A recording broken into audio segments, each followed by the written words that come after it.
ಮೈಸೂರು ಅಭ್ಯರ್ಥಿ ಎಂ ಲಕ್ಷ್ಮಣ್ ಪರ ಶ್ರೀನಿವಾಸ್ ಪ್ರಸಾದ್ ಬೆಂಬಲಿಗರು ಬ್ಯಾಟಿಂಗ್ ಮಾಡಿದ್ದಾರೆ. ಕಾಂಗ್ರೆಸ್ಗೆ ನಮ್ಮ ಸಪೋರ್ಟ್ ಅಂತ ಹೇಳಿದ್ದಾರೆ ಶ್ರೀನಿವಾಸ್ ಪ್ರಸಾದ್ ಅಭಿಮಾನಿಗಳು. ನೋಡೀಗ ಮೈಸೂರು ಲೋಕಸಭಾ ಚುನಾವಣಾ ಅಖಾಡ ಕೂಡ ರಂಗೇರ್ತಾ ಇದೆ. ಬಟ್ ಇಲ್ಲಿ ಒಂದು ಕುತೂಹಲ ಇತ್ತು, ಶ್ರೀನಿವಾಸ್ ಪ್ರಸಾದ್ ಬೆಂಬಲಿಗರು ಯಾವ ಕಡೆ ಸಪೋರ್ಟ್ ಮಾಡ್ತಾರೆ ಅಂತ. ಅವರು ಕಾಂಗ್ರೆಸ್ ಕಡೆ ವಾಲ್ತಿದ್ದಾರೆ. ಈಗ ಶ್ರೀನಿವಾಸ್ ಪ್ರಸಾದ್ ಅವರು ಅಸಮಾಧಾನಗೊಂಡಿದ್ದಾರೆ ಬಿಜೆಪಿಯಿಂದ. ಮೈಸೂರು ಕೊಡಗು ಕ್ಷೇತ್ರದ ಅಭ್ಯರ್ಥಿಯಾಗಿದ್ದಾರೆ ಎಂ ಲಕ್ಷ್ಮಣ್. ಅವ್ರ ಪರ ಅವರ ಫ್ಯಾನ್ಸ್ ನಿಂತಿದ್ದಾರೆ. ಈಗ ಸುದ್ದಿಗೋಷ್ಠಿ ನಡೆಸಿ ಬಿಜೆಪಿ ಶ್ರೀನಿವಾಸ್ ಪ್ರಸಾದ್ ಅವಮಾನ ಮಾಡಿದೆ. ಶ್ರೀನಿವಾಸ್ ಪ್ರಸಾದರನ್ನು ಕಡೆಗಣಿಸಿದ್ದಕ್ಕೆ ಏನಾಗುತ್ತೆ ಅನ್ನೋದನ್ನು ಅವರು ನೋಡ್ತಾರೆ ಮುಂದಿನ ದಿನಗಳಲ್ಲಿ. ಅವರ ಹಿರಿತನಕ್ಕೆ ಬಿಜೆಪಿ ಗೌರವ ಕೊಡಲಿಲ್ಲ. ಶ್ರೀನಿವಾಸ್ ಪ್ರಸಾದ್ ಅವರ ಅಭಿಪ್ರಾಯ ಕೇಳಿ ಕಾಂಗ್ರೆಸ್ ಸೇರಿದ್ದೇವೆ. ನೋಡಿ, ಅವರೇ ಹೇಳಿದ್ದಾರಂತೆ ಕಾಂಗ್ರೆಸ್ಗೆ ನೀವು ಸಪೋರ್ಟ್ ಮಾಡಿ ಅಂತ. ಮೈಸೂರು ಚಾಮರಾಜನಗರ ಕ್ಷೇತ್ರದಲ್ಲಿ ಕಾಂಗ್ರೆಸ್ಗೆ ನಮ್ಮ ಬೆಂಬಲ.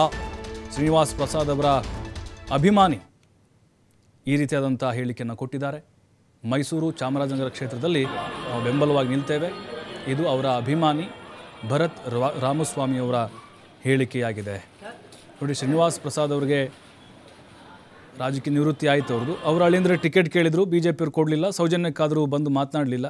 ದೂರವಾಣಿ ಮೂಲಕವೂ ಕೂಡ ಹೈಕಮಾಂಡ್ ಅವರ ಮನವೊಲಿಸುವಂಥ ಪ್ರಯತ್ನವನ್ನು ಮಾಡಿಲ್ಲ. ಹೀಗಾಗಿ ಅವರು ಬೇಸರಗೊಂಡಿದ್ದರು, ಅಸಮಾಧಾನಗೊಂಡಿದ್ದರು. ಬಿಜೆಪಿ ನಾಯಕರು ಕೂಡ ಅವ್ರ ಮನೆಗೆ ಹೋದರು, ಆದರೆ ಯಾವುದೂ ಕೂಡ ವರ್ಕೌಟ್ ಆಗಲಿಲ್ಲ. ಈಗ ಅವರ ಅಭಿಮಾನಿಗಳೆಲ್ಲರೂ ಕೂಡ ಕಾಂಗ್ರೆಸ್ಗೆ ಸಪೋರ್ಟ್ ಮಾಡ್ತೀವಿ ಅಂತ ಹೇಳ್ತಿದ್ದಾರೆ. ಎಲ್ಲೂ ಕೂಡ ಯಾವ ಪಕ್ಷದಲ್ಲೂ ಗುರುತಿಸ್ಕೊಳ್ಳೋದಿಲ್ಲ. ನನಗೆ ನಿವೃತ್ತಿ ಅವಶ್ಯಕತೆ ಇದೆ ಅಂತ ಹೇಳಿ ನಮ್ಮಗಳಿಗೆ ಸೂಕ್ತವಾದಂಥ ಸಲಹೆ ಸೂಚನೆಗಳನ್ನು ಕೊಟ್ಟು ನಮ್ಮಲ್ಲಿರುವಂಥ ಆಲೋಚನೆಗಳನ್ನು ಅವರು ಕೇಳಿ ಅದನ್ನು ಗೌರವಿಸಿ ಮನ್ನಿಸಿ ನಮಗೆ ಸೂಕ್ತವಾದಂತಹ ಸಲಹೆ ಸೂಚನೆಗಳನ್ನು ನೀಡಿ ಇವತ್ತು ನಮಗೆಲ್ಲ ಮಾರ್ಗದರ್ಶನವನ್ನು ಮಾಡಿದ್ದಾರೆ. ಅದಾದ ನಂತರ ನಾವೆಲ್ಲ ಸಭೆ ಸೇರಿದ್ವಿ. ಅವರ ಮುಖಂಡರು ನಮ್ಮ ಮುಂದಿನ ರಾಜಕೀಯದ ಭವಿಷ್ಯ ಹೇಗಿರಬೇಕು ಅನ್ನುವಂಥದ್ದು.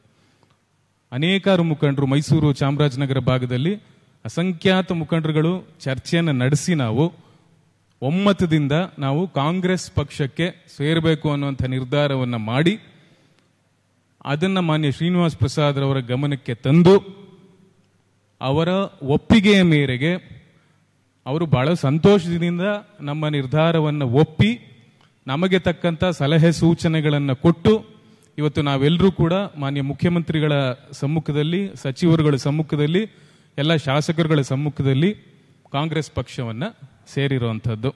ಇದು ಮಾನ್ಯ ಶ್ರೀನಿವಾಸ್ ಪ್ರಸಾದ್ ಅವರ ಗಮನಕ್ಕೂ ಕೂಡ ಬಂದಿದೆ. ಬಹುತೇಕ ಮೈಸೂರು ಚಾಮರಾಜನಗರ ಭಾಗದ ಅವರ ಎಲ್ಲ ಬೆಂಬಲಿಗರು ಇವತ್ತು ಕಾಂಗ್ರೆಸ್ ಪಕ್ಷದತ್ತ ಮುಖ ಮಾಡಿದ್ದಾರೆ. ಅವರ ಬೆಂಬಲಿಗರ ರಾಜಕೀಯದ ಭವಿಷ್ಯದ ಕುರಿತಾಗಿ ಚರ್ಚೆ ಮಾಡಿದಂಥ ಸಂದರ್ಭದಲ್ಲಿ ಮಾನ್ಯ ಶ್ರೀನಿವಾಸ್ ಪ್ರಸಾದ್ ಅವರು ಹೇಳಿದಂಥ ಒಂದೇ ಮಾತು ಏನಂತಂದ್ರೆ, ನಾನು ರಾಜಕೀಯವಾಗಿ ಎಲ್ಲೂ ಕೂಡ ಯಾವ ಪಕ್ಷದಲ್ಲೂ ಗುರುತಿಸ್ಕೊಳ್ಳೋದಿಲ್ಲ, ನನಗೆ ನಿವೃತ್ತಿ ಅವಶ್ಯಕತೆ ಇದೆ ಅಂತ ಹೇಳಿ